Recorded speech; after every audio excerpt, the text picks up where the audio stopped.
Hey guys, what is going on? Today, we are going to be doing a tutorial, and I'm hoping that my voice does not sound robotic and glitchy, because that's what happened. This tutorial is going to be on Visual Basic, or VB.net, on Visual Studio 2019. The topic today is how to make combo boxes read-only by, not being able to type anything in them, by only using the drop-down. So first, what you want to do is, add some items, like anything you want.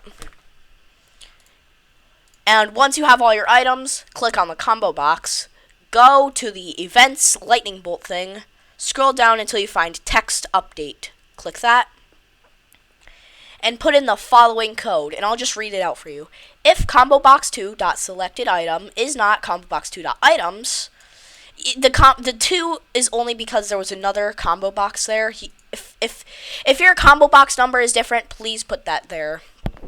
But what this means is that if the selected item, like for example placeholder, is not in any of the items, then you put in a message box saying please put in a valid question, and then it empties the text.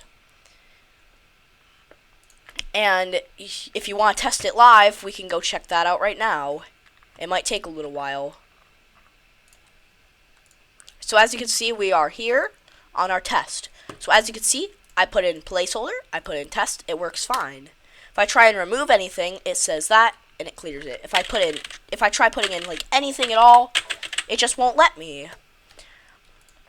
Now, if you want the system to be sneakier about it and not tell anyone that it's doing anything, you can just remove the message box thing in general. There's another variation of this, which uses selected item and then the name. And to do this is going to be put in another video, because these are completely different topics. So yeah, I hope you enjoyed this tutorial. It's very quick and easy. So bye guys, see you in the next video. Also, this will be linked down in the description, the code and the application.